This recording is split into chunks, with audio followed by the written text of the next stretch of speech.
This last session, we put to the last because it's a chapter that's not easy to agree. ನಾವು ಈ ಒಂದು ಅಧ್ಯಾಯನ ಕೊನೆಯಲ್ಲಿ ಹಾಕಿದ್ದೇವೆ. ಈ ಒಂದು ವಿಷಯದಲ್ಲಿ ಒಪ್ಕೊಳ್ಳೋಕ್ಕೆ ಅಷ್ಟು ಸುಲಭ ಅಲ್ಲ. Yeah, you look at generally when people go to God, they want problem to be solved. ಸಾಮಾನ್ಯವಾಗಿ ಜನರು ದೇವರ ಬಳಿಗೆ ಬರ್ತಾರೆ, ಯಾಕಂತಂದ್ರೆ ಅವರ ಸಮಸ್ಯೆ ಪರಿಹಾರ ಆಗಬೇಕು. They want God to answer them. I must have a good life. ದೇವರು ನಮ್ಗೆ ಉತ್ತರ ಕೊಡಬೇಕು, ನನಗೆ ಒಳ್ಳೆ ಜೀವಿತ ಇರಬೇಕು, good job, ಒಳ್ಳೆ ಕೆಲಸ ಆಗಬೇಕು, my children go to the best college, ನಮ್ಮ ಮಕ್ಕಳು ಒಳ್ಳೆ ಕಾಲೇಜ್ಗೆ ಹೋಗಬೇಕು, I'm healthy, ಮತ್ತೆ ಸಹಾಯ ಮಾಡಬೇಕು. right? So people want happy news. ಮತ್ತೆ ಜನರಿಗೆ ಏನಂತಾರೆ, ಒಳ್ಳೆ ಸುದ್ದಿ ಇರಬೇಕೆಂಬುದಾಗಿ ನೆನೆಸ್ತಾರೆ. But news that say okay, but you have to suffer for it. Oh, I don't want to know. I don't want to suffer. ಅಥವಾ ಸುದ್ದಿ ಈ ರೀತಿ ಇರ್ಬೋದು, ನೀವು ಅದನ್ನು ಪಡ್ಕೊಳ್ಬೇಕಂದ್ರೆ ಕಷ್ಟ ಪಡಬೇಕಾಗತ್ತೆ ಅಂದಾಗ ನಾವು ಕಷ್ಟಪಡೋಕೆ ಇಷ್ಟ ಇರೋದಿಲ್ಲ, ಬೇಡ. Right. ಯಾಕೆ? Yeah. So this thing you look at today, the easiest way to earn money for the most people think is gambling. ಹಣವನ್ನು ಸುಲಭವಾಗಿ ಸಂಪಾದನೆ ಮಾಡಲಿಕ್ಕೆ ಅನೇಕ ಜನರು ಯಾವ ಒಂದು ಆಲೋಚನೆ ಅಂತಾರೆ, ಅವರು ಜೂಜು ಮಾಡಬೇಕೆಂದಾಗಿ I try my luck. ನನ್ನ ಲಕ್ಕನ್ನು, ಅದೃಷ್ಟವನ್ನು ನಾನು ಪ್ರಯತ್ನ ಮಾಡ್ತೇನೆ. In Chinese, we go to Chinese culture, we go to the god of fortune. ನಮ್ಮ ಚೈನೀಸ್ ಒಂದು ಪದ್ಧತಿಯಲ್ಲಿ ನಾವು ಏನು ಮಾಡ್ತೀವಿ ಅಂತಂದರೆ, ಸಂಸ್ಕೃತಿನಲ್ಲಿ ಭವಿಷ್ಯ ನುಡಿಯುವಂಥ ಒಂದು ದೇವರಿದ್ದಾರೆ ಎಂಬುದಾಗಿ ಅವ್ರ ಬಳಿಗೆ ಹೋಗ್ತೀವಿ ನಾವು. If I win the lottery, I will come and worship you every day. ನಾನು ಪ್ರತಿದಿನ ಬಂದು ನಿನ್ನನ್ನು ಆರಾಧನೆ ಮಾಡ್ತೀನಿ, ಅದು ಪೂಜೆ ಮಾಡ್ತೀನಿ, ನನಗೊಂದು ಲಾಟ್ರಿ ಹೊಡಿಬೇಕೆಂಬುದಾಗಿ ಆಲೋಚನೆ ಮಾಡ್ತಾರೆ. I believe many religion, cult also like that. ಅನೇಕ ಧರ್ಮಗಳು ಅಥವಾ ಸುಳ್ಳು ಬೋಧನೆಗಳು ಈ ರೀತಿ ಇದೆ. Also in Christianity. ಕ್ರೈಸ್ತತ್ವದಲ್ಲೂ ಸಹ, if the true God answer my prayer first. ನಾನು ದೇವರ ಬಳಿ ಹೋದರೆ ದೇವರು ಮೊದಲನೇದಾಗಿ ನನಗೆ ಉತ್ತರ ಕೊಡಬೇಕು. But we do not want to hear, okay, you want this, but you have to go through some suffering. Oh, no, I don't want pain. Okay, ನಾನು ಉತ್ತರ ಕೊಡ್ಬೋದು, ನೀನು ಸಂಕಷ್ಟಗಳನ್ನು ಹಾದು ಹೋಗ್ಬೇಕೆಂಬುದಾಗಿ ಹೇಳುವಾಗ ನಾವು ಬೇಡ ಎಂಬುದಾಗಿ ಹೇಳ್ತೇವೆ. My father passed away last year. ಕಳೆದ ವರ್ಷ ನಮ್ಮ ತಂದೆ ತೀರಿಕೊಂಡ್ರು. Yeah, he has cancer. ಅವರಿಗೆ ಕ್ಯಾನ್ಸರ್ ಕಾಯಿಲೆ ಇತ್ತು. He's not a believer. ಅವರು ವಿಶ್ವಾಸಿ ಅಲ್ಲ. Before not a believer. ಮುಂಚೆ ವಿಶ್ವಾಸಿ ಆಗಿರಲಿಲ್ಲ. My family, they are the believer of the Sai Baba. ನನ್ನ ಕುಟುಂಬದವರು ಸಾಯಿಬಾಬಾ ಒಂದು ಹಿಂಬಾಲಿಸುವರಾಗಿದ್ದರು. Yeah. So from young, my family, my father, my mother, my siblings, my brothers, they came to Bangalore just to visit Sai Baba. Saibaba ಒಂದು ಸ್ಥಳವನ್ನು ಅವರು ಭೇಟಿ ಮಾಡಲಿಕ್ಕೋಸ್ಕರ, ಸಂಧಿಸೋಕ್ಕೋಸ್ಕರ ನನ್ನ ಕುಟುಂಬದವರು ಅನೇಕ ಜನ ಅಲ್ಲಿಗೆ ಬಂದರು. I did not. ನಾನು ಬರಲಿಲ್ಲ. So my family, I'm a Christian. ನನ್ನ ಕುಟುಂಬ, ನಾನು ಕ್ರೈಸ್ತನಾಗಿದ್ದೇನೆ, born again. ಹೊಸದಾಗಿ ಹುಟ್ಟಿದಂಥವನು. Yeah. For me, I say no. I'm not impressed. I'm not impressed yet. ನಾನು ಅದರ ಬಗ್ಗೆ ನಾನು ಇನ್ನೂ ಪ್ರೇರೇಪಣೆ ಆಗಿಲ್ಲ ಅಂತ ಹೇಳಿದೆ. Yeah. So from young, when I become a new Christian, born again new Christian, ನಾನು ಯವನಸ್ಥನಾಗಿರುವಾಗ ಹೊಸದಾಗಿ ಹುಟ್ಟಿದಂಥ ಒಬ್ಬ ಕ್ರೈಸ್ತನಾಗಿದ್ದೆ. the first day my mother chased me out of the house. ಆ ದಿನ, ಮೊದಲನೇ ದಿನ ನಮ್ಮ ತಾಯಿ ನನ್ನನ್ನು ಮನೆಯಿಂದ ಓಡಿಸಿಬಿಟ್ರು. Yeah, I stay outside the house. ನಾನು ಮನೆಯಿಂದ ಹೊರಗೆ ವಾಸ ಮಾಡ್ತಾ ಇದ್ದೇನೆ. Yeah, but the spirit in me tell them it's okay. ನನ್ನಲ್ಲಿರುವಂಥ ಆತ್ಮ ಹೇಳ್ತು, ಅದು ಸರಿ, ಪರವಾಗಿಲ್ಲ ಅಂದಾಗಿ. Yeah, I love them. ನಾನು ಅವ್ರನ್ನ ಬಿಟ್ಟುಬಿಟ್ಟೆ. I tell my mother, I love you. ನಾನು I love you. ನಾನು ನಮ್ಮ ತಾಯಿಗೆ ಹೇಳಿದೆ, ನಾನು ನಿನ್ನನ್ನು ಪ್ರೀತಿಸ್ತೇನೆ ಎಂಬುದಾಗಿ. My father he's a very harsh on me. ನಮ್ಮ ತಂದೆ ನನ್ನ ಮೇಲೆ ಬಹಳ ಕಠಿಣವಾಗಿದ್ರು. Yeah, from young he's very harsh to me. ನನ್ನ ಕಡೆಗೆ ಅವರು ಬಹಳ ಕಠಿಣವಾಗಿದ್ರು. Yeah, something happened in the past, but I do not want to elaborate because it's too long. ಇದು ಬಹಳ ದೊಡ್ಡ ವಿಷಯ, ಅದು ಬಹಳ ಹಿಂದೆ ನಡೆದಂಥ ವಿಷಯ, ನಾನು ಅದನ್ನು ಹೇಳಲಿಕ್ಕೆ ಬಯಸೋದಿಲ್ಲ. So my mother threatened me. ನನ್ನ ತಾಯಿ ನನಗೆ ಬೆದರಿಕೆ ಹಾಕಿದ್ರು. I'll tell your father. ನಾನು ನಿಮ್ಮ ತಂದೆಗೆ ಹೇಳ್ತೀನಿ ಎಂಬುದಾಗಿ ಹೇಳ್ತಾ ಇದ್ರು. He'll kill you. ಅವರು ನಿಮ್ಮನ್ನು ಕೊಲ್ತಾರೆ ಎಂಬುದಾಗಿ ಹೇಳ್ತಾ ಇದ್ರು. So what I did, ನಾನು ಏನು ಮಾಡಿದೆ ಅಂದರೆ I have the faith, ನನ್ನಲ್ಲಿ ಒಂದು ನಂಬಿಕೆ ಇತ್ತು, I have the peace. ನನ್ನಲ್ಲಿ ಸಮಾಧಾನ ಇತ್ತು.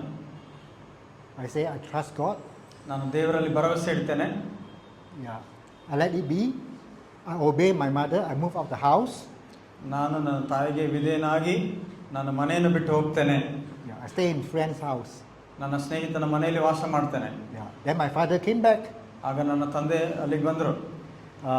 He was overseas, business trip. So he came back. ಅವರು ಹೊರದೇಶದಲ್ಲಿದ್ದರು. ಅವರು ತಮ್ಮ ವ್ಯಾಪಾರ ಮುಗಿಸ್ಕೊಂಡು ಬಂದಾಗ So my mother told my father, ನಮ್ಮ ತಾಯಿ ನನ್ನ ತಂದೆಗೆ ಹೇಳಿದರು, you see your son become a Christian. ನಿನ್ನ ಮಗ ಕ್ರೈಸ್ತನಾಗಿದ್ದಾನೆ. How Sai Baba will be angry. ಆ ಸಾಯಿಬಾಬಾ ಬಹಳ ಕೋಪಗೊಳ್ತಾನೆ.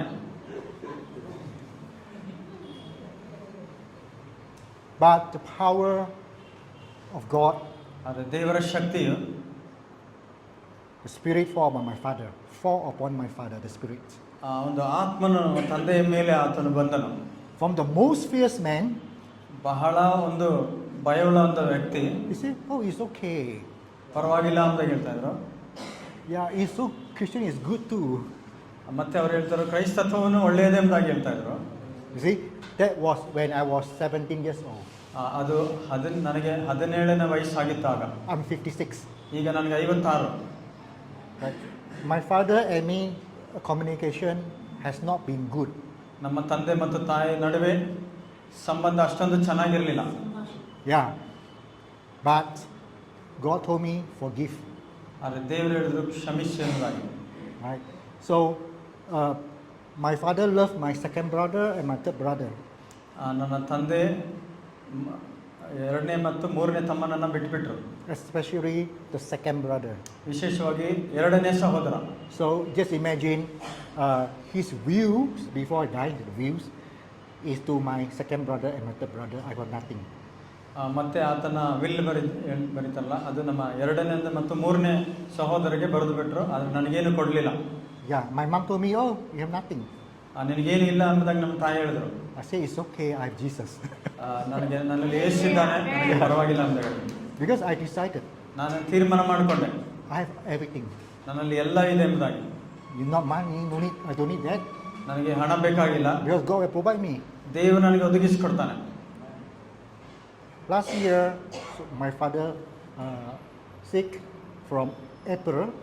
ಕಳೆದ ವರ್ಷ ಏಪ್ರಿಲಿಂದ ಅವರು ಅನಾರೋಗ್ಯಕ್ಕೆ ಒಳಗಾಗಿದ್ರು. Yeah. Then God say, go back to my father. ದೇವರು ಹೇಳಿದ್ರು ನನಗೆ ನಿನ್ನ ತಂದೆಯ ಬಳಿಗೆ ಹೋಗು ಎಂಬುದಾಗಿ. Minister to him. ಅವನ ಬಳಿ ಹೋಗಿ ಸೇವೆ ಮಾಡು ಎಂಬುದಾಗಿ. Wow, that's 30 years later. 30 ವರ್ಷ ಆದ ನಂತರ ಇದು. I say, okay, God, you say so. Yes, I will do it. ದೇವರು ಹೇಳಿದ ಮೇಲೆ ನಾನು ಹೇಳಿದೆ ಹೌದು ನಾನು ಅದನ್ನು ಮಾಡ್ತೇನೆ ಎಂಬುದಾಗಿ. Yeah, I'm already a missionary at the time. ಆ ಸಮಯದಲ್ಲಿ ನಾನು ಸಾಮಾನ್ಯ ಮಿಷನರಿ ಆಗಿದ್ದೆ. So I went back. ನಾನು ತಂದೆ ಬಳಿಗೆ ಹೋದೆ. The Lord asked me to speak to your father. Repent. ನಿಮ್ಮ ತಂದೆ ಬಳಿಗೆ ಹೋಗಿ ಈ ರೀತಿ ಮಾತನಾಡಬೇಕೆಂಬುದಾಗಿ ದೇವರು ಹೇಳಿದ್ರು. ನೀನು ಪಶ್ಚಾತ್ತಾಪ ಪಡಬೇಕೆಂಬುದಾಗಿ. You're telling your father to repent? ನಿನ್ನ ತಂದೆಗೆ ಹೇಳ್ತಾ ಇದೆಯಾ ನೀನು ಪಶ್ಚಾತ್ತಾಪ ಪಡಬೇಕೆಂಬುದಾಗಿ. He will kill you. ಅವರು ನಿನ್ನನ್ನು ಕೊಲ್ತಾರೆ ಎಂಬುದಾಗಿ. Who are you to tell me to repent? ಪಶ್ಚಾತ್ತಾಪ ಪಡಬೇಕೆಂಬುದಾಗಿ ಹೇಳಲಿಕ್ಕೆ ನೀನು ಯಾರು? Yeah. Pastor knew about it. Pastor said, yeah, if God says so, just do it. ಪಾಸ್ಟರ್ಗೆ ಅದು ಗೊತ್ತು. ಅವರು ದೇವರು ಆ ರೀತಿ ಹೇಳ್ತಾ ಇದ್ರು ನೀನು ಮಾಡು ಎಂಬುದಾಗಿ ಹೇಳಿದ್ರು. Yeah, I went back. ನಾನು ಹಿಂದಿರುಗಿ ಹೋದೆ. I told Father, ನನ್ನ ತಂದೆಗೆ ಹೇಳಿದೆ I love you. ನಾನು ನಿನ್ನನ್ನು ಪ್ರೀತಿಸ್ತೇನೆ ಎಂಬುದಾಗಿ. Forgive those who offended you. ನಿನ್ನನ್ನು ನೋಯಿಸಿದವರಿಗೆ ನೀನು ಕ್ಷಮಿಸು ಎಂಬುದಾಗಿ ಹೇಳಿದೆ. And they will also forgive you. ಅವರು ಸಹ ನಿನ್ನನ್ನು ಕ್ಷಮಿಸ್ತಾರೆ. Repent. ಪಶ್ಚಾತ್ತಾಪ ಪಡು. All the thing, the wrongdoing that you have, you repent. ನೀನು ಮಾಡಿದಂಥ ಎಲ್ಲ ತಪ್ಪುಗಳಿಗಾಗಿ ಪಶ್ಚಾತ್ತಾಪ ಪಡು. So suddenly I just seen cry. Sudden ತಕ್ಷಣ ನಾನು ನೋಡಿದೆ ಅವರು ಅಳುವುದನ್ನು ನಾನು ನೋಡಿದೆ. Yeah. I say, I came here because God asked me to. ನಾನಿಲ್ಲಿ ಯಾಕೆ ಬಂದೆ ಅಂತಂದರೆ ದೇವರು ನನಗೆ ಹೋಗೆಂಬುದಾಗಿ ಹೇಳಿದರು. Because God loved me and I love you the same. ದೇವರು ನನ್ನನ್ನು ಪ್ರೀತಿಸುವುದರಿಂದ ನಾನು ಅದನ್ನೇ ನಾನು ಮಾಡ್ತೇನೆ. Then he said, oh, I cannot remember everything, all the sin. You know, he cannot remember everything. He said, yeah, repent some, but Some I could not ನಮ್ಮ remember. ತಂದೆ ಹೇಳಿದ್ರು, ನಾನು ಎಲ್ಲ ನೆನಪಿಲ್ಲ, ಆದರೆ ನೆನಪಿರುವುದನ್ನು ಮಾಡು ಎಂಬುದಾಗಿ ಹೇಳಿದೆ. I called the angels ಮತ್ತೆ ನಾನು ದೇವದೂತರ ಸಹಾಯವನ್ನು ಪಡೆದೆ, to go to his mind, ಅವರ ಮನಸ್ಸಿಗೆ ವಿಷಯ ಹೋಗುವಂತೆ, to uplift, to bring up all the things that have done wrong. ಅವರು ಮಾಡಿದಂಥ ಎಲ್ಲ ತಪ್ಪುಗಳನ್ನು ಅವರ ನೆನಪಿಗೆ ತರುವಂತೆ. And he repent one by one. ಒಂದಾಗಿ ಒಂದೊಂದು ವಿಷಯಕ್ಕಾಗಿ ಅವರು ಪಶ್ಚಾತ್ತಾಪ ಪಟ್ಟರು. Yeah. Then God told me that I want him back. ಮತ್ತೆ ದೇವರು ಹೇಳಿದ್ರು, He want him back to paradise. ಅವರನ್ನ ಪರದೇಶಿಗೆ ಕರೆದುಕೊಳ್ಬೇಕೆಂಬುದಾಗಿ. I said, oh, okay. So why? It means he's not a believer. He's not a believer. ಅವರು ವಿಶ್ವಾಸಿ ಅಲ್ಲ. But God said because he's repentant. ದೇವರು ಹೇಳಿದ್ರು, ಅವರು ಪಶ್ಚಾತ್ತಾಪ ಪಟ್ಟಿದ್ದಾರೆ ಎಂಬುದಾಗಿ. My father has a lot of sins. Like us, we have a lot of sins. But God forget. ನಮ್ಮ ತಂದೆಯಲ್ಲಿ ಬಹಳ Forgive. ಪಾಪಗಳಿದ್ದು, ಆದರೆ ದೇವರು ಅವರನ್ನು ಕ್ಷಮಿಸಿದ್ರು. Yeah, God says, okay, it's enough repentance. ಅವರು ಯಾಕಂತಂದ್ರೆ ದೇವರು ಹೇಳಿದ್ರು, ಅವ್ರು ಬಹಳ ಪಶ್ಚಾತ್ತಾಪ ಪಟ್ಟಿದ್ದಾರೆ ಎಂಬುದಾಗಿ. I set him into the paradise. ನಾನು ಅವರ ಪರದೇಶಿಗೆ ಕರ್ಕೊಳ್ತೀನಿ ಎಂಬುದಾಗಿ. Yeah. So it's that simple. ಇದು ಸರಳವಾದಂಥ ವಿಷಯ. Right? So why I'm saying this? Because what we see, what we hear in this world may not be the actual issues. ನಾವು ಏನು ಕೇಳ್ತೇವೆ, ಅದನ್ನು ಮಾತನಾಡ್ತೇವೆ, ಅದು ವಾಸ್ತವಿಕವಾದಂಥ ವಿಷಯಗಳಾಗಿರೋದಿಲ್ಲ. It may not be the root of the problem. ಅದು ಸಮಸ್ಯೆಗೆ ಒಂದು ಮೂಲ ಆಗಿರೋದಿಲ್ಲ. And what you see and what you hear, usually before you even do something, you have fear. ನೀವು ನೋಡುವಂಥದ್ದು, ನೀವು ಏನಾದರೂ ಮಾಡೋದಕ್ಕಿಂತ ಮುಂಚಿತವಾಗಿಯೇ ನಿಮಗೆ ಭಯ ಬರ್ತದೆ. Because it's impossible. ಅದು ಅಸಾಧ್ಯ ಎಂಬುದಾಗಿ ಹೇಳ್ಬೋದು. The day after my father passed away, ನಮ್ಮ ತಂದೆ ತೀರಿ ಹೋದ ಒಂದು ದಿವಸಕ್ಕಿಂತ ಮುಂಚೆ, so the lawyer came with the wills. ಒಂದು ವಕೀಲರು ಬಂದರು, ಅದು ವಿಲ್ಗಳನ್ನ ತಗೊಂಡು ಬಂದರು. My father is fair. Everybody, every son is same. ಮತ್ತೆ ಅವರು ಹೇಳಿದ್ರು, ಎಲ್ಲ ಮಕ್ಕಳಿಗೂ ಸಮಾನವಾಗಿ ಕೊಡಬೇಕೆಂಬುದಾಗಿ. Yeah. But it's not the thing that I'm interested, because ಆದರೆ ನನಗೆ ಈ ವಿಷಯದಲ್ಲಿ ಆಸಕ್ತಿ ಇಲ್ಲ. many years ago, ಅನೇಕ ವರ್ಷಗಳ ಹಿಂದೆ, I remember that was a new year. ಅದು ನನ್ನ ನೆನಪಿದೆ, ಅದು ಹೊಸ ವರ್ಷವಾಗಿತ್ತು. So my father sit on a table. He say, "Son, ನಮ್ಮ you ತಂದೆ will be inherited with this much of money. Okay, this house, this thing. ನನ್ನ ತಂದೆ ಹೇಳಿದ್ರು, ನಿನಗೆ ಇಷ್ಟು ಹಣ ಸಿಗ್ತದೆ, ಈ ಒಂದು ಸ್ಥಳ ಸಿಗ್ತದೆ, ಇದೆಲ್ಲ ಸಿಗುತ್ತೆ ಎಂಬುದಾಗಿ ಹೇಳಿದ್ರು. Yeah, I say, he say something, but ಆದರೆ ಒಂದು ಹೇಳಿದ್ರು, ಆದರೆ ಎಂಬುದಾಗಿ. do not use this money for charity. ನೀನು ಈ ಹಣವನ್ನ ಸಮಾಜ ಸೇವೆಗಾಗಿ ಉಪಯೋಗ ಮಾಡು. I tell my father, you know me, I will use it.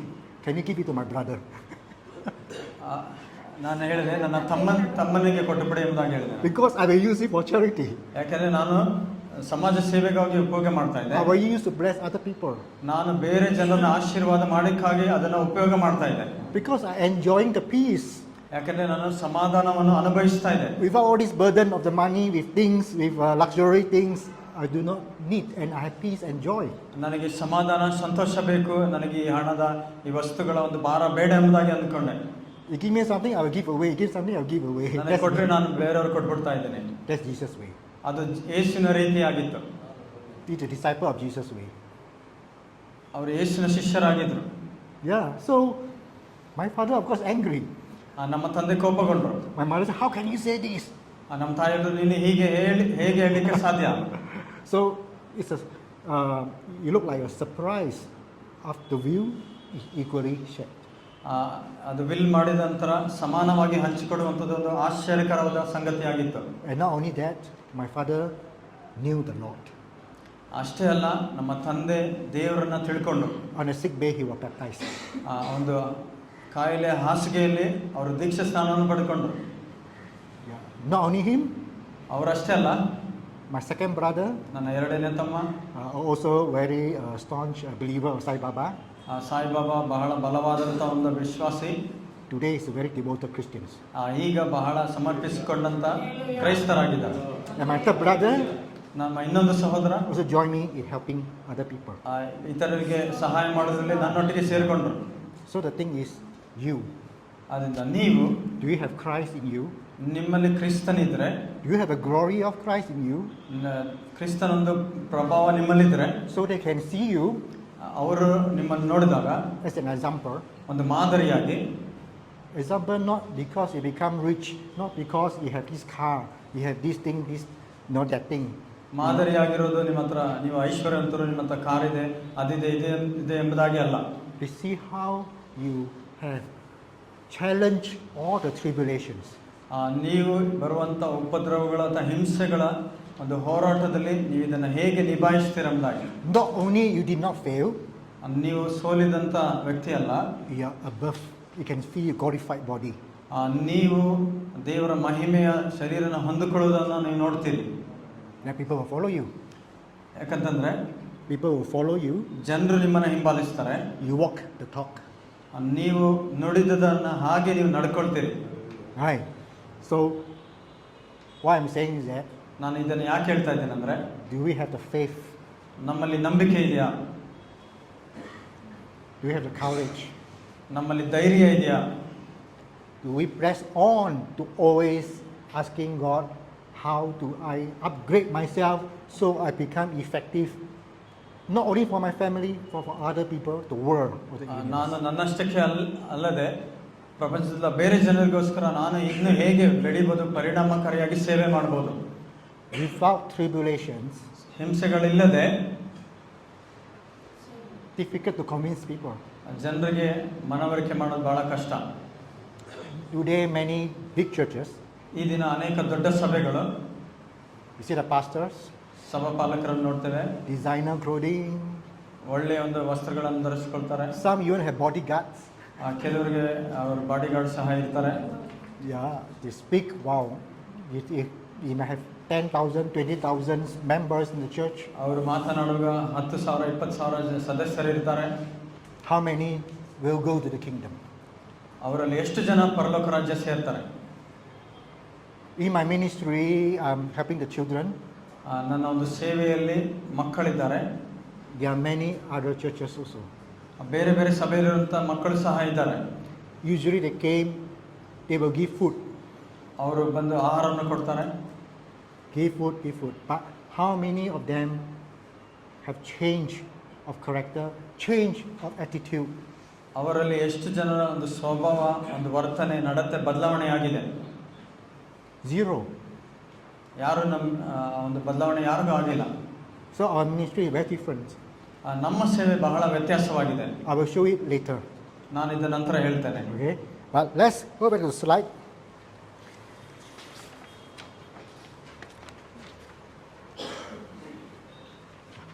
ಉಪದ್ರವಗಳು ಸೈತಾನನಿಂದ, ಶಾಪಗಳು ಅಥವಾ ಆತ್ಮಿಕ ಬೆಳವಣಿಗೆ.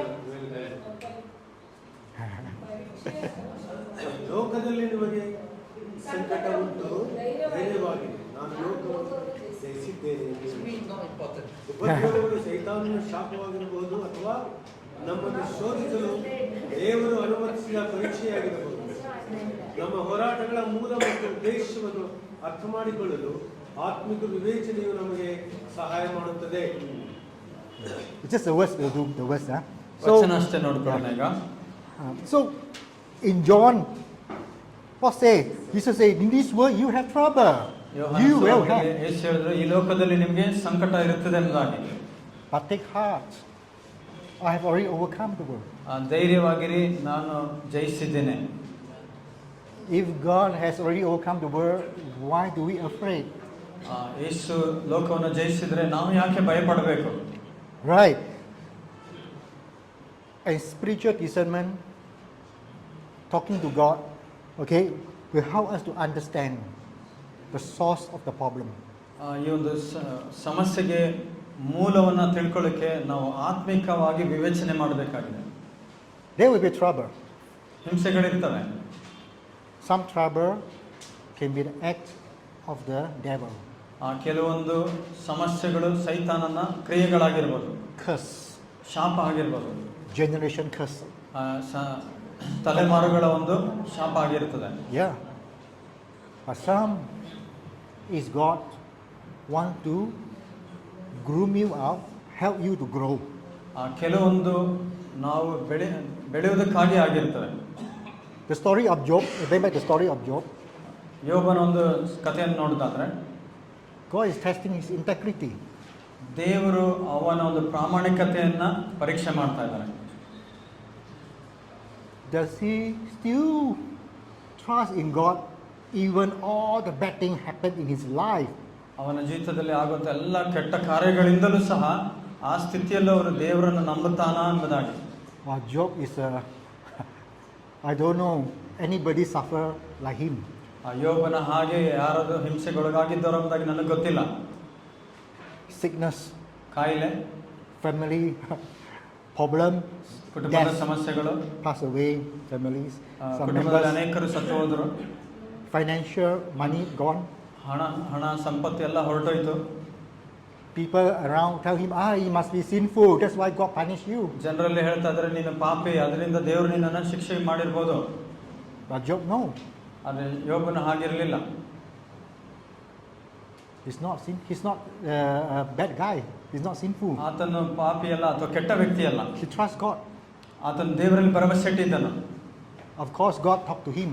ಆ ದೇವರು ಅವನೊಟ್ಟಿಗೆ ಮಾತನಾಡಿದನು. After the silence, then God talked to him. ಆ ಮೌನದ ಸಮಯದ ನಂತರ ದೇವರು ಅವನೊಟ್ಟಿಗೆ ಮಾತನಾಡಿದನು. You may be complaining, this, that, but do you understand the kingdoms? ಅನೇಕ ದೂರುಗಳನ್ನು ಅಥವಾ ಗುಣಗುಟ್ಟಿರ್ಬೋದು, ಆದರೆ ದೇವರ ರಾಜ್ಯದ Do you understand the creation? ಸೃಷ್ಟಿಯ ಬಗ್ಗೆ ನೀನು ಅರ್ಥ ಆಗ್ತದ ಅಂದಾಗಿ. So sophisticated things. ಬಹಳ ಕಠಿಣವಾದ ವಿಷಯಗಳು. His way is not our way. ಅವನ ಮಾರ್ಗಗಳು ನಮ್ಮ ಮಾರ್ಗಗಳಲ್ಲ. See? So Job demonstrated the character of integrity of God. ಆ ದೇವರ ಒಂದು ವಿಷಯಗಳನ್ನು ನಮ್ಮ ಜೀವಿತದಿಂದ ನಾವು ತೋರಿಸಬೇಕಾಗಿದೆ. Another character, Jonah. ಇನ್ನೊಬ್ಬ ವ್ಯಕ್ತಿ ಯೋನ. Yeah, the whales that swallow him, right? ಆ ಒಂದು ತಿಮಿಂಗಲ ಅವನನ್ನು ನುಂಗಿಬಿಡ್ತು. Jonah do not want to obey. ಯೋನನು ವಿಧೇಯನಾಗ್ಲಿಕ್ಕೆ ಇಷ್ಟಪಡಲಿಲ್ಲ. God asked him to talk to these people, help them, warn them. He said, no, they're not deserving. ಯೋನನಿಗೆ ಹೇಳಿದ್ರು ಆ ಜನರೊಟ್ಟಿಗೆ ಮಾತನಾಡುವುದಾಗಿ, ಆದರೆ ಯೋನ ಹೇಳ್ದ ಆ ಜನರು ಇದಕ್ಕೆ ಯೋಗ್ಯರಲ್ಲ ಎಂಬುದಾಗಿ ಹೇಳ್ದ. His anger in his heart. ಅವನ ಹೃದಯದಲ್ಲಿ ಕೋಪ ಇತ್ತು. Why these people? ಈ ಜನರು ಯಾಕೆ ಎಂಬುದಾಗಿ. And God teach him a lesson. ಆದರೆ ದೇವರು ಒಂದು ಪಾಠವನ್ನು ಕಲಿಸಿದನು. You learn about obedience. You can't run away. ವಿಧೇಯತ್ವವನ್ನು ಬಿಟ್ಟು ನೀನು ಓಡಿ ಹೋಗ್ಲಿಕ್ಕೆ ಆಗೋದಿಲ್ಲ. When God give you a calling, ದೇವರು ನಿಮಗೆ ಕರೆಕ್ಟ್ ಕೊಟ್ಟಾಗ you run away. ನೀವು ಕೆಲವು ಸಾರಿ ಓಡಿ ಹೋಗ್ತೀರಿ. You miss the opportunity. ಮತ್ತು ನೀವು ಒಂದು ಅವಕಾಶವನ್ನು ಕಳ್ಕೊಳ್ತೀರಿ. God will give the other people. ದೇವರ ಅವಕಾಶವನ್ನು ಬೇರೆಯವರು ಕೊಡ್ತಾನೆ. Right. But I look at the character of Jonah and Job, they've gone through tribulation. ಯೋನ ಮತ್ತು ಯೋಬನು ಬಹಳ ಉಪದ್ರವಗಳನ್ನು ಹಾದು ಹೋದರು. But they have to know, is this a curse or is it something from God that want to help ಇದು them to ಶಾಪವೋ grow? ಅಥವಾ ದೇವರಿಂದ ಬೇರೆ ಒಂದು ಕಾರ್ಯವೋ ಎಂಬುದಾಗಿ ಅವ್ರು ತಿಳ್ಕೊಳ್ಬೇಕಾಗಿತ್ತು. Faith. ಶೋಧನೆಗಳ ಮೂಲಕ ಹಾದು ಹೋಗಲು ನಂಬಿಕೆ ಅತ್ಯಗತ್ಯ. ಯಾಕೋಬ 1:2-4 ನೀವು ನಾನಾ ವಿಧವಾದ ಕಷ್ಟಗಳಲ್ಲಿ ಬಿದ್ದಿರುವಾಗ ಅದನ್ನು ಕೇವಲ ಆನಂದಕರವಾದದ್ದೆಂದು ಎಣಿಸಿರಿ. ಆ ತಾಳ್ಮೆಯು ಸಿದ್ಧಿಗೆ ಬರಲಿ, ಆಗ ನೀವು ಶಿಕ್ಷಿತರು, ಸರ್ವ ಸುಗುಣವುಳ್ಳವರು, ಏನೂ ಕಡಿಮೆ ಇಲ್ಲದವರು ಆಗಿರುವಿರಿ. ದೇವರ ಉದ್ದೇಶವನ್ನು ಅರ್ಥ ಮಾಡಿಕೊಳ್ಳುವುದರಿಂದ ಅದು ಒಂದು ವಚನ ಸಾಕಷ್ಟೇ. Okay, so in James, the book of James, is consider it a pure joy. ಯಾಕೋಬನ ಪತ್ರಿಕೆಯಲ್ಲಿ ನಾವು ನೋಡ್ತೇವೆ, ಪರಿಶುದ್ಧವಾದಂಥ ಒಂದು ಆನಂದವನ್ನು ಕುರಿತು ಅಲ್ಲಿ ನೋಡ್ತೇವೆ.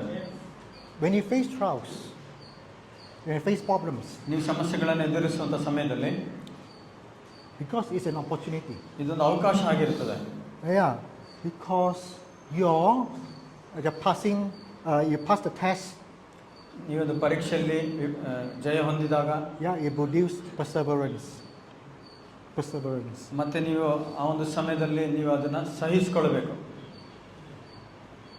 Which level of kingdom you go to, it depends on your character and your perseverance. ನಿಮ್ಮ ಒಂದು ಪರಿಶ್ರಮ ಅಥವಾ ನಿಮ್ಮ ಒಂದು ಸ್ವಭಾವದ ಮೇಲೆ ಏನಂತಾರೆ, ನೀವು ಯಾವ ಸ್ಥಳಕ್ಕೆ ಹೋಗ್ತೀರ ಎಂಬುದಾಗಿ ಅದನ್ನು ನಿರ್ಧಾರ ಮಾಡ್ತದೆ.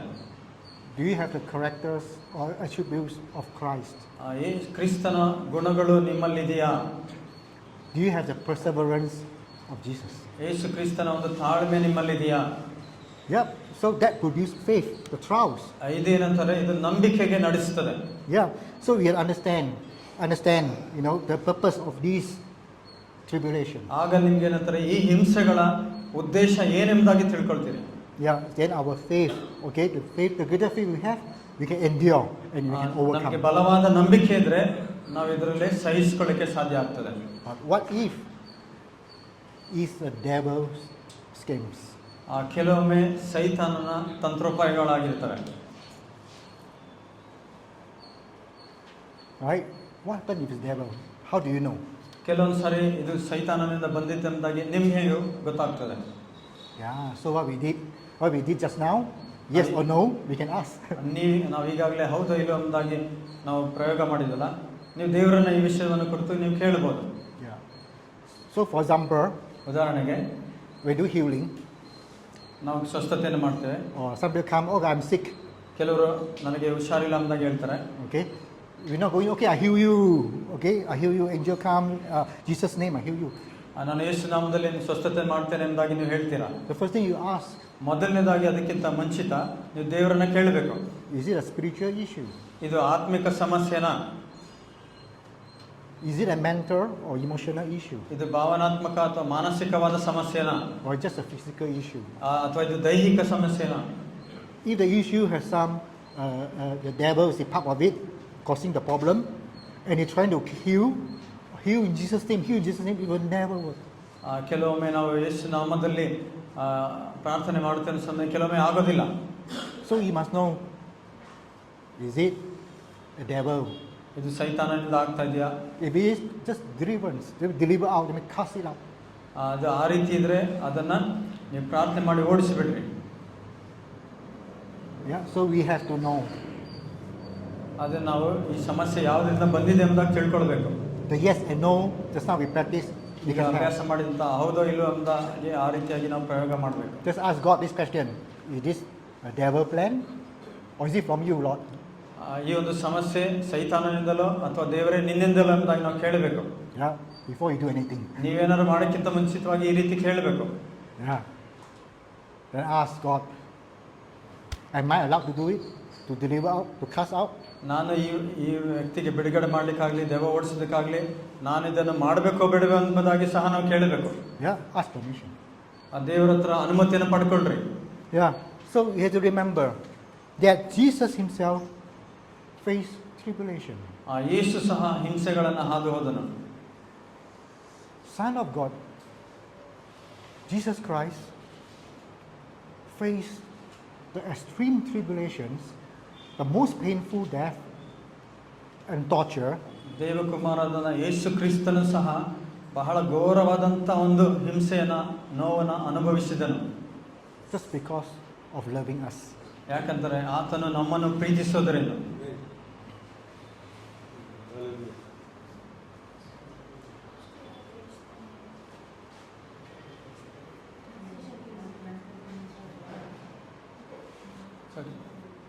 Okay, go ahead. So if Jesus have to go through all these things, ಯೇಸು ಎಲ್ಲ ವಿಷಯಗಳನ್ನು ಹಾದು ಹೋಗಬೇಕಾಗಿದ್ರೆ who do you think we are if we never have a chance to be tested? ನಾವು ಯೇಸುವಿನ ಮುಂದೆ ಏನೂ ಅಲ್ಲ, ನಮಗೂ ಸಹ ಪರೀಕ್ಷೆಗಳನ್ನು ಹಾದು ಹೋಗಲಿಕ್ಕೆ ಒಂದು ಅವಕಾಶ ಇರುತ್ತದೆ. Yeah, can you read the verse in Hebrew 4:15? ಇಬ್ರಿಯ 4:15 ನೋಡ್ರಿ. ನಮಗಿರುವ ಮಹಾಯಾಜಕನು ನಮ್ಮ ನಿರ್ಮಲಾವಸ್ಥೆಯನ್ನು ಕುರಿತು ಅನುತಾಪವಿಲ್ಲದವನಲ್ಲ. ಆತನು ಸರ್ವ ವಿಷಯಗಳಲ್ಲಿ ನಮ್ಮ ಹಾಗೆ ಶೋಧನೆಗೆ ಗುರಿಯಾದನು, ಪಾಪ ಮಾತ್ರ ಮಾಡಲಿಲ್ಲ. See, Jesus has gone through tribulation, so he know our pain. ಯೇಸು ಹಿಂಸೆಗಳನ್ನು ಹಾದು ಹೋದನು, ಆದ್ರಿಂದ ಆತನಿಗೆ ನಮ್ಮ ನೋವುಗಳು ಗೊತ್ತು. Jesus know we are suffering because he has gone through. ನಮಗೆ ಬಾಧೆಗಳಿದೆ ಎಂಬುದಾಗಿ ಗೊತ್ತು, ಯಾಕಂದ್ರೆ ಆತನು ಅದನ್ನು ಹಾದು ಹೋಗಿದ್ದಾನೆ.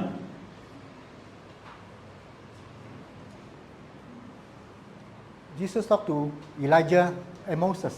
ಮೋಶೆ ಮತ್ತು ಎಲೀಯನೊಟ್ಟಿಗೆ ಯೇಸು ಮಾತನಾಡಿದರು. I know some people may say that, or because Moses represent the law, Elijah represent the spirit. ಮೋಶೆ ಧರ್ಮಶಾಸ್ತ್ರವನ್ನು ಪ್ರತಿನಿಧಿಸ್ತಾನೆ, ಎಲೀಷನು ಆತ್ಮವನ್ನು ಪ್ರತಿನಿಧಿಸ್ತಾನೆ ಎಂಬುದಾಗಿ ಹೇಳ್ತಾರೆ. For my discernment, I ask, ನನ್ನ ಒಂದು ವಿವೇಚನೆಗಾಗಿ ನಾನು ಕೇಳ್ತೇನೆ, because Moses and Elijah has gone through extreme tribulation. ನನ್ನ ವಿವೇಚನೆ ಮೂಲಕ ಏನಂತಾರೆ, ಮೋಶೆ ಈ ಇಬ್ಬರು ವ್ಯಕ್ತಿಗಳು ಬಹಳ ಗೌರವವಾದಂಥ ಹಿಂಸೆಗಳನ್ನು ಹಾದು ಹೋದರು. And they came to tell Jesus, ಮತ್ತು ಅವರು ಯೇಸುವಿನ ಬಗ್ಗೆ ಹೇಳಲಿಕ್ಕೆ ಬಂದರು, it's okay, ಇದು ಪರವಾಗಿಲ್ಲ, ಸರಿ ಎಂಬುದಾಗಿ, it's okay. ಇದು ಸರಿ ಎಂಬುದಾಗಿ, It's all for the goodness of the people. ಇದೆಲ್ಲವೂ ಜನರ ಹಿತಕ್ಕಾಗಿ ಎಂಬುದಾಗಿ. And Jesus obeyed. ಮತ್ತೆ ಯೇಸು ವಿಧೇಯನಾದನು. If Jesus obeyed, Yesu ವಿಧೇಯನಾದರೆ why are we not obeying? ನಾವು ಯಾಕೆ ವಿಧೇಯರಾಗ್ತಾ ಇಲ್ಲ? Tribulations will help us to grow in spirit. ಹಿಂಸೆಗಳು ಆತ್ಮದಲ್ಲಿ ಬೆಳಿಲಿಕ್ಕೆ ನಮಗೆ ಸಹಾಯ ಮಾಡ್ತಾರೆ. Will sharpen us in wisdom. ಜ್ಞಾನದಲ್ಲಿ ನಾವು ಚುರುಕಾಗಿದ್ದಕ್ಕೋಸ್ಕರ. You equip us with authority. ಮತ್ತೆ ನಮ್ಮನ್ನು ಅಧಿಕಾರದಿಂದ ಆತನು ಬಲಗೊಳಿಸ್ತಾನೆ. So we have to follow Jesus' example. ಆದ್ದರಿಂದ ನಾವು ಯೇಸುವಿನ ಮಾದರಿಯನ್ನು ನಾವು ಅನುಸರಿಸಬೇಕಾಗಿದೆ. So in Matthew 26:39, somebody read. ಮತ್ತೆ 26:39. ಹೇಗೂ ನನ್ನ ಚಿತ್ತದಂತಾಗಲಿ ನಿನ್ನ ಚಿತ್ತದಂತೆಯೇ ಆಗಲಿ. Yeah. So we have to follow Jesus by obeying the will of the Father. ನಾವು ತಂದೆಯ ಚಿತ್ತವನ್ನು ನಾವು ವಿಧೇಯರಾಗೋದ ಮೂಲಕ ಅದನ್ನು ಅನುಸರಿಸಬೇಕಾಗಿದೆ. You have to trust in God's plan. ದೇವರ ಯೋಜನೆಗಳಲ್ಲಿ ಭರವಸೆ ಇಡಬೇಕು. Because if you conquer, you reign above the tribulation, ನೀವು ಜಯಿಸಿದ್ರೆ ಆ ಒಂದು ಹಿಂಸೆಗಿಂತ ಇನ್ನು ಮೇಲೆ ಬರ್ತೀರಿ. the people will see. ಜನರು ಅದನ್ನು ನೋಡ್ತಾರೆ. Just like my case. ನನ್ನ ವಿಷಯ ಸಹ ಅದೇ ರೀತಿಯಾಗಿದೆ. My family see. ನನ್ನ ಕುಟುಂಬ ಅದನ್ನು ನೋಡಿದೆ. And they will follow. ಅವರು ಸಹ ಹಿಂಬಾಲಿಸ್ತಾರೆ. Because you demonstrated ನೀವು ಅದನ್ನು ತೋರಿಸೋದಾದ್ರೆ the authority over challenges. ಎಲ್ಲ ಸವಾಲುಗಳ ಮೇಲೆ ನಿಮಗೆ ಒಂದು ಅಧಿಕಾರ ಇರ್ತದೆ. You show them how you think. ಅದನ್ನು ಜಯಿಸಲಿಕ್ಕೆ ನಾವು ಅದನ್ನು ತೋರಿಸ್ತೇವೆ. You felt your love for them. ಅವರಿಗಾಗಿ ನಾವು ಪ್ರೀತಿಯನ್ನು ತೋರಿಸ್ತೇವೆ. Who don't want to follow leaders like that? ಅದೇ ರೀತಿಯಾಗಿ ನಿಮ್ಮನ್ನು ಯಾರು ಹಿಂಬಾಲಿಸ್ತಾರೋ ಅವರು ಅದೇ ರೀತಿ ಮಾಡ್ತಾರೆ.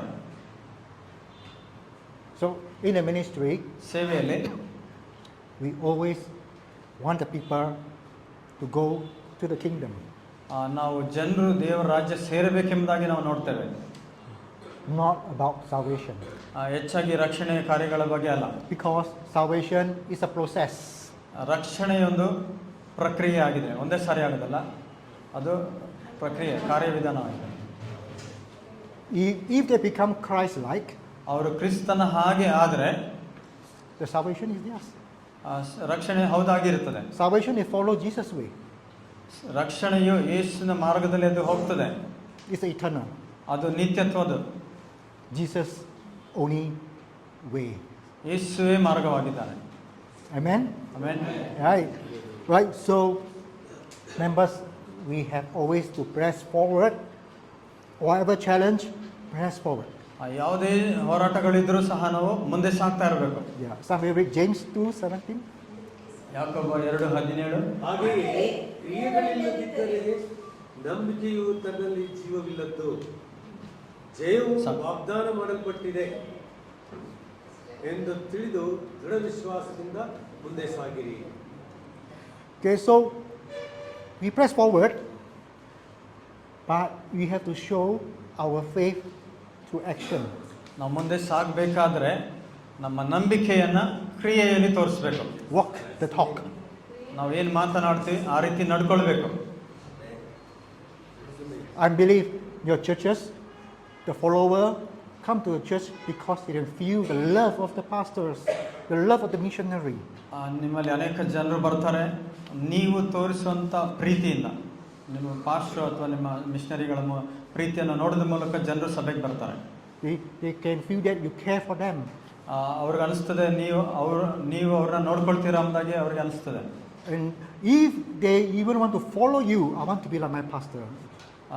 ಅವರು ನಿಮ್ಮನ್ನು ಹಿಂಬಾಲಿಸ್ತಾರೆ, ನಾನು ಪಾಸ್ಟರ್ ರೀತಿ ಆಗ್ಬೇಕೆಂಬುದಾಗಿ ಅಂದ್ಕೊಳ್ತಾರೆ. Then I tell you, you will rejoice. ಆಗ ನೀವು ಆನಂದ ಪಡ್ತೀರಿ, The heaven will rejoice ಪರಲೋಕದಲ್ಲಿ ಆನಂದ ಉಂಟಾಗ್ತದೆ. because you're going to bring them to the kingdom.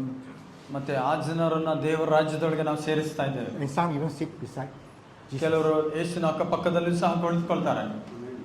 That is always my my objective. ಇದೇ ನನ್ನ ಒಂದು ಗುರಿಯಾಗಿದೆ ಯಾವಾಗಲೂ.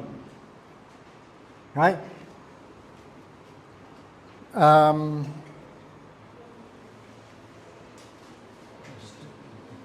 Get ready for that one. Okay. I just want to share with you some about my ministry in the Philippines. Philippines ಅಲ್ಲಿ ನಾನು ಮಾಡುತ್ತಿರುವಂತಹ ಸೇವೆ ಬಗ್ಗೆ ನಾನು ಹೇಳ್ತೇನೆ. Yeah. So God gave me the vision in year 2008. ದೇವರು ನನಗೆ 2008ರಲ್ಲಿ ಒಂದು ದರ್ಶನವನ್ನು ಕೊಟ್ಟರು. So I first see God ಮೊದಲ ನಾನು ದೇವರನ್ನು ಕೇಳಿಸಿಕೊಳ್ತೇನೆ. Before I learn about energy. ನನಗೆ ಈ ಒಂದು ಸ್ಪರ್ಶಿಸುವಂತ ಒಂದು ಪ್ರಕ್ರಿಯೆಗಿಂತ ಮುಂಚಿತವಾಗಿ Today I hear God, I see God. ಈಗ ನಾನು ದೇವರು ನೋಡ್ತೇನೆ, ನಾನು ಕೇಳಿಸ್ಕೊಳ್ತೇನೆ. I have energy. I can also intuition talk to God. ನಾನು ದೇವರೊಂದಿಗೆ ಸಂಭಾಷಿಸ್ತೇನೆ, ಮತ್ತೆ ಅದು ಸ್ಪರ್ಶದ ಒಂದು ಅನುಭವ ನನಗೆ ಆಗ್ತದೆ. It's not overnight. ಇದು ಒಂದೇ ಸಾರಿ ಆಗುದಿಲ್ಲ. But something that I feel is that the tribulation that you have, ನಿಮಗೆ ಹೆಚ್ಚಿನ ಹಿಂಸೆಗಳು ಇರುವಾಗ, the tribulation that you have overcome, ನೀವು ಜಯಿಸಿದಂತ ಹಿಂಸೆಗಳು, the easier you equip with all these things. ಈ ಎಲ್ಲ ವಿಷಯಗಳೇನಂದ್ರೆ ನಿಮ್ಮನ್ನ ಸಿದ್ಧಪಡಿಸ್ತಾರೆ. I work in countries like Cambodia. ನಾನು Cambodia ಪ್ರದೇಶದಲ್ಲಿ ಕೆಲಸ ಮಾಡ್ತೇನೆ. 99% are Buddhist. 99% ಬೌದ್ಧ ಧರ್ಮದವರು. I do not talk about Jesus to them. ನಾನು ಅವರಿಗೆ ಯೇಸುವಿನ ಬಗ್ಗೆ ಮಾತನಾಡೋದಿಲ್ಲ. Am I against God's will? ನಾನು ದೇವರ ಚಿತ್ತಕ್ಕೆ ವಿರುದ್ಧವಾಗಿದ್ದೇನೆ. Is God unhappy with me? ದೇವರು ನನ್ನ ಬಗ್ಗೆ ಸಂತೋಷವಾಗಿಲ್ವಾ? No. ಇಲ್ಲ. There are many sick people. ಅನೇಕ ಕಾಯಿಲೆಗಳಿರುವಂತ ಜನರಿದ್ದಾರೆ ಅಲ್ಲಿ. The ministry that I work with, the children that I work with, usually are the bottom, the worst of the ನಾನು worst. ಕೆಲಸ ಸೇವೆ ಮಾಡುವಂತ ಸ್ಥಳದಲ್ಲಿ ಬಹಳ ಕಷ್ಟದಲ್ಲಿ ಪೀಡಿತಕ್ಕೆ ಒಳಗಾದಂತ ಜನರ ಮಧ್ಯೆ ನಾನು ಮಾಡ್ತಾ ಇದ್ದೇನೆ. I deal with child laborers. ಮತ್ತೆ ಬಾಲ ಕಾರ್ಮಿಕರು, ಮಕ್ಕಳು ಕೆಲಸ ಮಾಡ್ತಾರೆ. Children who work in the most dangerous extreme environment. ಬಹಳ ಅಪಾಯಕರವಾದಂತ ಸ್ಥಳಗಳಲ್ಲಿ ಕೆಲಸ ಮಾಡುವಂತ ಮಕ್ಕಳು. In Cambodia, I work with children who are making brick. ಮಕ್ಕಳು ಈ ಇಟ್ಟಿಗೆಯನ್ನು ತಯಾರಿಸ್ತಾರೆ. Under hot sun, 42 degrees Celsius. ಬಹಳ ಬಿಸಿಲಿನಲ್ಲಿ ಆ ಕೆಲಸವನ್ನು ಮಾಡ್ತಾರೆ. When I went to the oven, it's 50 over degrees Celsius. ನಾನು ಅಲ್ಲಿ ಹೋದಾಗ 50 ಡಿಗ್ರಿ ಅದು ಶಾಖ ಆಯಿತು. When I work in Philippines, the children work in the charcoal factory. ಮತ್ತೆ ಅದು ಕೋಲ್ ಮಾಡುವಂತ ಒಂದು ಫ್ಯಾಕ್ಟರಿನಲ್ಲಿ ಅವರು ಕೆಲಸ ಮಾಡ್ತಾರೆ. ಇದು Whole body black. ಅವರ ದೇಹ ಎಲ್ಲ ಕಪ್ಪಾಗಿರ್ತದೆ. And all the smoke. ಆ ಒಂದು ಹೊಗೆ. And they do not live beyond 37 years old. ಮತ್ತೆ 7 ವರ್ಷಕ್ಕಿಂತ ಕಡಿಮೆ ಅವರಿಗೆ ಅಲ್ಲಿ ಬಿಡೋದಿಲ್ಲ. By 30 years old, they will die. ಅವ್ರು ಏನಂತಾರೆ 30 ವರ್ಷ ಆಗೋಷ್ಟೊತ್ತಿಗೆ ಅವರು ಸತ್ತು ಹೋಗ್ತಾರೆ. I work with children who make the brooms, sweep the floor with brooms. ಮತ್ತೆ ಕಡ್ಡಿ ಪರಕೆಗಳನ್ನು ಅವ್ರು ಮಾಡ್ತಾರೆ. They have to go into the water to put I call it the fibers, the tree fibers, soak in the water. The water has been there for 20-30 years. ಅಲ್ಲಿ ನೀರು ನಿಂತಿರ್ತದೆ 20-30 ವರ್ಷಗಳಿಂದ. ಅಲ್ಲಿಂದ ಇರುವಂತ ಬೇರೆಗಳನ್ನು ನಾವು ತೆಗಿತಾರೆ. So I work with scavengers. ಮತ್ತೆ Garbage. ಮತ್ತೆ ಈ ಕಸ ತೆಗೆಯುವಂತ ಸ್ಥಳಗಳಲ್ಲಿ ಅವರು ಕೆಲಸ ಮಾಡ್ತಾರೆ. Never we go and tell the children, come to the church, I give you food. ನಾನು ಅವ್ರಿಗೆ ಹೇಳೋದಿಲ್ಲ, ಸಭೆಗೆ ಬನ್ನಿ ನಾನು ಊಟ ಕೊಡ್ತೀನಿ ಅಂತಾಗಿ. Say you come to the church, I give you solid food. ನಾನು ಸಭೆಗೆ ಬಂದ್ರಿ ನಾನು ಗಟ್ಟಿಯಾದ ಆಹಾರವನ್ನು ಕೊಡ್ತೀನಿ ಅಂತ ಹೇಳಿದ್ದಾರೆ. Solid food is the word of God. ಈ ಒಂದು ಗಟ್ಟಿಯಾದ ಆಹಾರ ದೇವರ ವಾಕ್ಯವಾಗಿದೆ. I'm going to teach you how to fish. ನೀವು ಹೇಗೆ ಮನುಷ್ಯರನ್ನು ಹಿಡಿಬೇಕೆಂಬುದಾಗಿ ನಾನು ಕಲಿಸಿಕೊಡ್ತೇನೆ. I teach you how to equip yourself with the spiritual gift. ಆತ್ಮಿಕ ವರಗಳಿಂದ ನಿಮ್ಮನ್ನು ಹೇಗೆ ಸಜ್ಜುಗೊಳಿಸಿಕೊಳ್ಳಬೇಕೆಂಬುದಾಗಿ ನಾನು ಕಲಿಸ್ತೇನೆ. First, love one another. ಮೊದಲನೇದಾಗಿ ಒಬ್ಬರನ್ನೊಬ್ಬರು ಪ್ರೀತಿಸಿರಿ. Are you ready to sacrifice your life for other children? ಬೇರೆ ಮಕ್ಕಳಿಗಾಗಿ ನಿಮ್ಮ ಜೀವಿತವನ್ನು ತ್ಯಾಗ ಮಾಡಲಿಕ್ಕೆ ಇಷ್ಟಪಡ್ತೀರಾ ನೀವು? It is tough to come to my ministry. Very tough. ನನ್ನ ಸೇವೆಗೆ ಬರುವಂತದ್ದು ಬಹಳ ಕಷ್ಟ. They have to be physically strong, ನೀವು ದೈಹಿಕವಾಗಿ ಬಹಳ ಬಲವಾಗಿರ್ಬೇಕು, mentally sharp, ಮಾನಸಿಕವಾಗಿ ಬಹಳ ಚುರುಕಾಗಿರ್ಬೇಕು, and have to be ready to be equipped with the spiritual growth. ಮತ್ತು ಆತ್ಮಿಕವಾಗಿ ಬೆಳಿಲಿಕ್ಕೆ ಸಿದ್ಧರಾಗಿರ್ಬೇಕು. It's not easy. ಇದು ಸುಲಭ ಅಲ್ಲ. My children, ನನ್ನ ಮಕ್ಕಳು, some of them, they love God so much, ಅವರು ಬಹಳ ದೇವರನ್ನು ಹೆಚ್ಚಾಗಿ ಪ್ರೀತಿ ಮಾಡ್ತಾರೆ. but they die. They pass away. ಅವರು ಸತ್ತೋದ್ರು. They pass away. Before they pass away, they worship God. ಅವರು ಸತ್ತೋದಕ್ಕಿಂತ ಮುಂಚಿತವಾಗಿ ದೇವರನ್ನು ಆರಾಧನೆ ಮಾಡ್ತಾ ಇದ್ರು. You working in the ministry, you see death. Every few months, you see people die. ನಾವು ಸೇವೆಯಲ್ಲಿ ಕೆಲಸ ಮಾಡುವಂತಹ ಸಮಯದಲ್ಲಿ ಅನೇಕ ತಿಂಗಳುಗಳಲ್ಲಿ ಅನೇಕ ಜನರು ಸಾಯೋದನ್ನು ನಾವು ನೋಡ್ತಾನೆ ಇರ್ತೇವೆ. You see the children that you're helping to die. ನಾವು ಸಹಾಯ ಮಾಡಿದಂತ ಮಕ್ಕಳು ಸಹ ಸಾಯ್ತಾ ಇರ್ತಾರೆ. But I tell you why I can continue to persevere, because I ask God. God said it's okay. I want him back to the kingdom. ನಾವು ಈ ಒಂದು ಸೇವೆಯಲ್ಲಿ ಯಾಕೆ ಕಷ್ಟಪಟ್ಟು ಮಾಡ್ತಾ ಇದ್ದೆ ಅಂತ ದೇವರನ್ನು ಕೇಳಿದಾಗ ದೇವರು ಹೇಳಿದ್ರು, ಆ ಮಕ್ಕಳು ದೇವರ ರಾಜ್ಯದಲ್ಲಿ ಸೇರಬೇಕೆಂದಾಗಿ. Who am I to hold him back? ಅದನ್ನ ಹಿಡಿದಿಟ್ಕೊಳ್ಳಕ್ಕೆ ನಾನು ಯಾರು? If God says so, okay, I prepare you. Just like ದೇವರು my ಹೇಳುವಾಗ father. ನಾನು ಅದನ್ನ ಆತನ ಆಧಾರಗೊಂಡು ನಾನು ಅದನ್ನ ಮಾಡಬೇಕು. Until today, the children has grown up from small and now they are 20 years old. ಚಿಕ್ಕವರಾಗಿದ್ರು, ಈಗ 20 ವರ್ಷ ವಯಸ್ಸಾಗಿದೆ ಅವರಿಗೆ. There are many other ministry or churches, organizations helping the children, feeding 2,000 people, but none of them grow.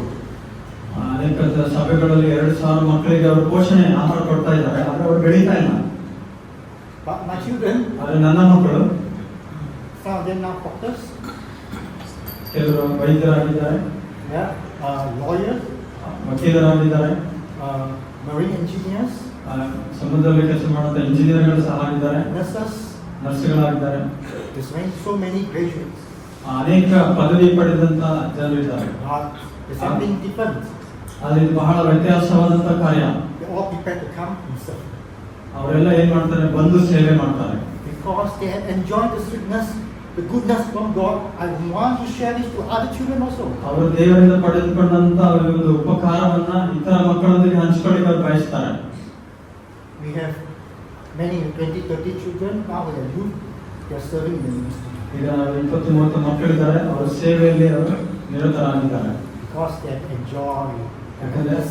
ಅವರ ದೇವರು ಮಾಡುವಂತ ಒಳ್ಳೆ ಕಾರ್ಯ ಮತ್ತೆ ಆನಂದ ಅವರಲ್ಲಿದೆ. They enjoy the goodness through conquering each challenges, tribulation in life. ಅವರ ಆನಂದವನ್ನ ಯಾಕೆ ಪಡ್ಕೊಂಡಿದ್ದಾರೆ ಅಂತಂದ್ರೆ ಅವರ ಜೀವಿತದಲ್ಲಿ ಜಯ ಹೊಂದಿದಂತ ಎಲ್ಲ ಹೋರಾಟಗಳು, ಸವಾಲುಗಳು. When they are empowered, equipped with the spiritual gift, they can do healing.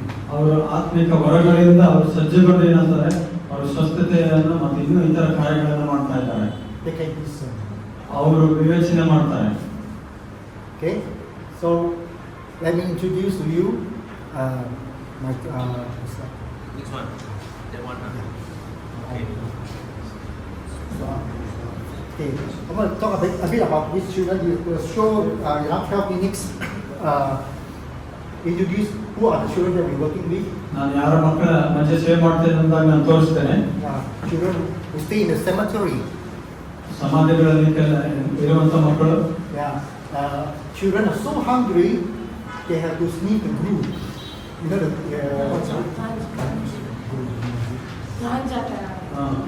ಮಕ್ಕಳು ಬಹಳ ಹಸಿದಿರ್ತಾರೆ, ಅವರು ಗಾಂಜಾ ಇದ್ದದನ್ನ ಹೇಳ್ಕೊಳ್ತಾರೆ. Because they're hungry. ಯಾಕಂದ್ರೆ ಅವರು ಹಸಿವೆಯಿಂದ ಇದ್ದಾರೆ. Pastor and I and a few other pastors, we went in 1 week 3 times to minister to them. ನಾವು ಅಲ್ಲಿಗೆ ಹೋಗಿ ಅವರಿಗೆ ಸೇವೆ ಮಾಡಿ ಹೋಗಿದ್ವಿ. 100 more of them. 100 ಮಕ್ಕಳು. It's not one, it's 100 more of them in front of you. ನಮ್ಮ ಮುಂದೆ 100ಗಿಂತ ಹೆಚ್ಚು ಮಕ್ಕಳು ಅಲ್ಲಿದ್ರು. People from visitors who came to cry, they saw them. ಅಲ್ಲಿ ನೋಡಲು ಬಂದಂತ ಜನರು ಅವರು ಅಳ್ತಾ ಇದ್ರು. In our ministry, I don't use emotion. ನನ್ನ ಸೇವೆಯಲ್ಲಿ ನಾನು ಭಾವನಾತ್ಮಕವಾಗಿರೋದಿಲ್ಲ. I follow command of God. ನಾನು ದೇವರ ಆಜ್ಞೆಯನ್ನ ನಾನು ಅನುಸರಿಸ್ತೇನೆ. And it's always joy. ಆಳವಾಗಿ ಏನಂದ್ರೆ ನಮಗೆ ಆನಂದ ಇರ್ತದೆ. If you go in, you cry, you can't even do anything. ನೀವು ಹೋಗಿ ನೋಡಿದ್ರೆ ನೀವು ಅಳ್ತೀರಾ, ಏನು ಮಾಡಲಿಕ್ಕೆ ಆಗೋದಿಲ್ಲ. Right? So you can trust God. ಅದನ್ನು ದೇವರಲ್ಲಿ ಭರವಸೆ ಇಡಬೇಕು. Right? Even these people, nobody trust them. Nobody want to give food to them. We give food to these people who will never able to grow. People think that they will finish their life. But we trust them because God said there will be opportunity, there will be chance. ನಾವು ಇವರಿಗೆ ಆಹಾರವನ್ನು ಕೊಡ್ತೀವಿ, ಅವರು ಬೆಳೆದ ಮೇಲೆ ಅವರು ಅನೇಕ ಕಾರ್ಯಗಳು ಮಾಡ್ತಾರೆ, ಅವ್ರಿಗೆ ಅವಕಾಶಗಳಿದೆ ಅಂತಾಗಿ ನಾವು ಅನ್ಕೊಳ್ತೀವಿ. ಆದರೆ ಬೇರೆಯವರು ಬಂದು ನೋಡಿದ್ರೆ ಅವರು ಸತ್ತೋಗ್ತಾರೆ ಅಂತಾಗ ಅನ್ಕೊಳ್ತಾರೆ. Even in the worst place, the Spirit, the Holy Spirit will still flow. ಬಹಳ ಕಷ್ಟ ಹೀನಾದ ಸ್ಥಿತಿಯಲ್ಲೂ ಸಹ ದೇವರ ಆತ್ಮವನ್ನೇ ಚಲಿಸ್ತಾ ಇರ್ತಾನೆ. When we minister to the kids, we call it the young warriors. ನಾವು ಮಕ್ಕಳ ಮಧ್ಯೆ ಸೇವೆ ಮಾಡುವಂಥವ್ರು ಯುವ ವೀರರೆಂಬುದಾಗಿ ನಾವು ಹೇಳ್ತೇವೆ. They're so young, you sit down there, you can feel a layer like the spiritual realm, this realm. You can feel, it's so strong. ನಾವು ಮಕ್ಕಳ ಮಧ್ಯೆ ಸೇವೆ ಮಾಡುವಾಗ ಅವರನ್ನು ದೇವರ ಆತ್ಮವು ಆವರಿಸಿರುವುದನ್ನು ನಾವು ನೋಡ್ತೇವೆ. Then most of them will be in the kingdom of God. ಅವರಲ್ಲಿ ಅನೇಕರು ದೇವರ ರಾಜ್ಯದಲ್ಲಿ ಇರ್ತಾರೆ. Right? Okay, so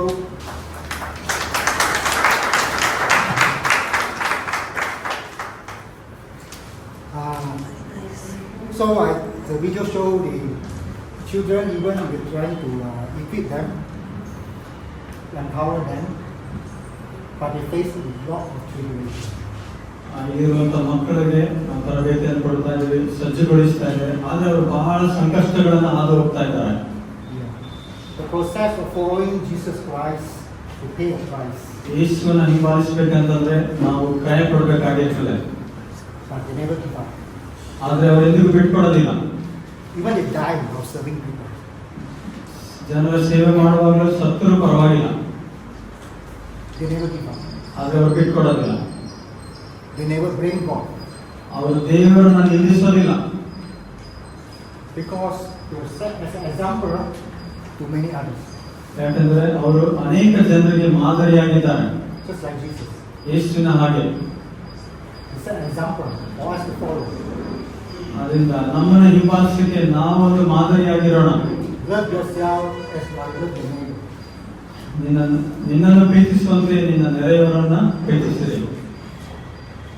Love God with all your heart, with your mind, all this. ಆ ದೇವರನ್ನ ನಿಮ್ಮ ಪೂರ್ಣ ಹೃದಯದಿಂದಲೂ, ಪೂರ್ಣ ಪ್ರಾಣದಿಂದಲೂ, ಪೂರ್ಣ ಶಕ್ತಿಯಿಂದಲೂ, ಪೂರ್ಣ ಮನಸ್ಸಿನಿಂದಲೂ ಪ್ರೀತಿಸಿರಿ. Yeah, we have to gather spiritual resources in order for us to help people effectively. ಜನರಿಗೆ ಪರಿಣಾಮಕಾರಿಯಾಗಿ ಸಹಾಯ ಮಾಡಬೇಕಂತಂದ್ರೆ ನಮಗೆ ಸಂಪನ್ಮೂಲಗಳು ಬೇಕು. Always looking for ways to have a closer relationship with God and able to demonstrate what Jesus has done. ಯಾವಾಗಲೂ ದೇವರೊಟ್ಟಿಗೆ ಯೇಸುವಿನೊಟ್ಟಿಗೆ ಬಹಳ ನಿಕಟವಾದ ಸಂಬಂಧವನ್ನು ಒಳ್ಳಿಕ್ಕೆ ಪ್ರಯತ್ನ ಮಾಡಬೇಕು. Philippians 4:13. ಫಿಲಿಪ್ಪಿ 4:13. ನನ್ನನ್ನು ಬಲಪಡಿಸುವಾತನಲ್ಲಿ ಇದ್ದುಕೊಂಡು ಎಲ್ಲದಕ್ಕೂ ಶಕ್ತನಾಗಿದ್ದೇನೆ. I can do all things. ನಾನು ಎಲ್ಲವನ್ನು ಮಾಡಬಲ್ಲೆ. I can do all things. Christ will strengthen you. ನಾನು ಎಲ್ಲವನ್ನು ಮಾಡಬಲ್ಲೆ, ದೇವರು ನನ್ನನ್ನು ಬಲಪಡಿಸ್ತಾನೆ. The thing is, we want. ಆದರೆ ಅದನ್ನು ಮಾಡಿ ಆಗಬೇಕೆಂಬುದಾಗಿ ನಾವು ಬಯಸ್ತಾ ಇದ್ದೇವೆ. Are we willing to be polished? ನಮ್ಮನ್ನು ದೇವರು ಸಿದ್ಧಪಡಿಸಬೇಕೆಂಬುದಾಗಿ ನಾವು ಬಯಸ್ತಾ ಇದ್ದೇವೆ. So that's a question. ಅದು ಪ್ರಶ್ನೆ ಆಗಿದೆ. Yeah. So you have to say, I will, I want. I will follow you. I will follow the example. ನಾನು ನಿನ್ನ ಮಾದರಿನ ಅನುಸರಿಸ್ತೇನೆ, ಹಿಂಬಾಲಿಸ್ತೇನೆ. Yeah.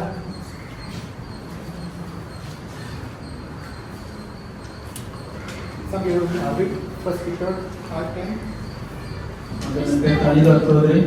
ಕ್ರಿಸ್ತನಲ್ಲಿ ನಿಮ್ಮನ್ನು ತನ್ನ ನಿತ್ಯ ಪ್ರಭಾವಕ್ಕೆ ಕರೆದ ಕೃಪಾಪೂರ್ಣನಾದ ದೇವರು ತಾನೇ ನೀವು ಸ್ವಲ್ಪ ಕಾಲ ಬಾಧೆಪಟ್ಟ ಮೇಲೆ ನಿಮ್ಮನ್ನು ಯೋಗ್ಯ ಸ್ಥಿತಿಗೆ ತಂದು ನೆಲೆಗೊಳಿಸಿ ಬಲಪಡಿಸುವರು. Yeah, tribulations can be difficult. Yes, of course, it's difficult. If not difficult, then why is it called test? ಯೇಸುವನ್ನು ಹಿಂಬಾಲಿಸೋದು ಬಹಳ ಕಷ್ಟ. ಯಾಕಂದ್ರೆ ಅದಕ್ಕೇನು ಕ್ರಯ ಇದೆ.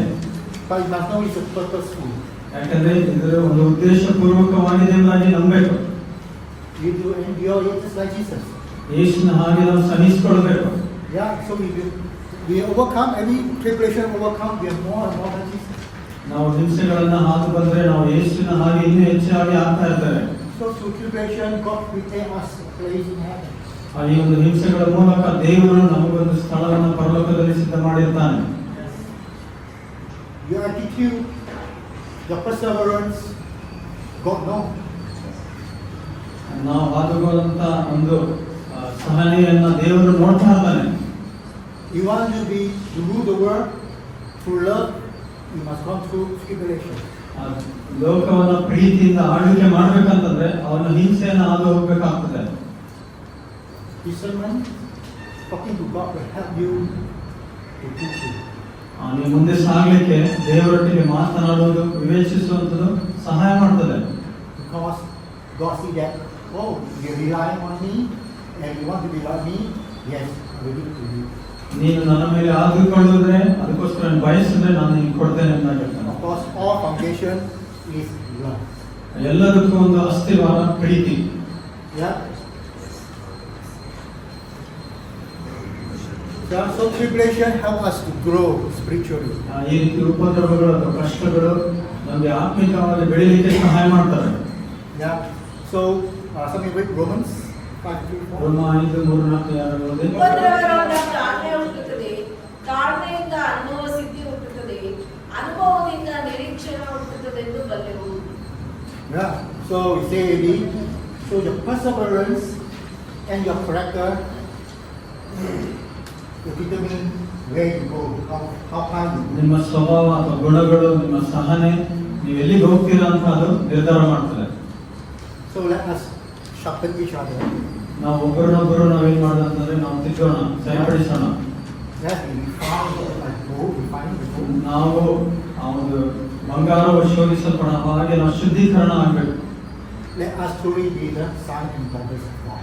ಆಗ ನಾವೇನಂದ್ರೆ ದೇವರ ಮಗ ಅಥವಾ ಮಗಳಾಗ್ತೇವೆ. Our end point is to rule the world, rule the universe, rule the creation.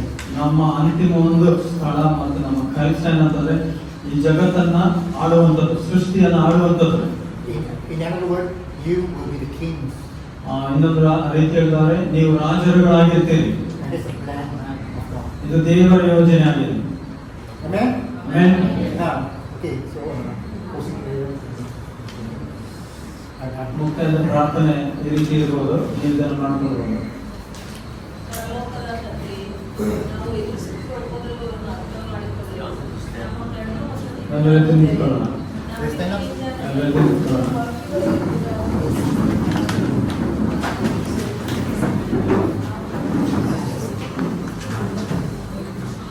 You conduct the prayer. And then just pray together. This one, just recite. Follow. Just recite the prayer. ಈ ಒಂದು ಪ್ರಾರ್ಥನೆಯನ್ನ ಕಂಠಪಾಠ ಮಾಡ್ಕೊಳ್ರಿ. ಈ ರೀತಿಯಲ್ಲಿ ಎಲ್ಲರೂ ಒಟ್ಟಾಗಿ ಹೇಳೋಣ. ಪರಲೋಕದ ತಂದೆಯೇ, ನಾವು ಎದುರಿಸುತ್ತಿರುವ ಉಪದ್ರವಗಳನ್ನು ಕಣ್ಣು ಮತ್ತು ಕಿವಿಗಳ ಕಡೆಗೆ ನಂಬಿಕೆಯಿಂದ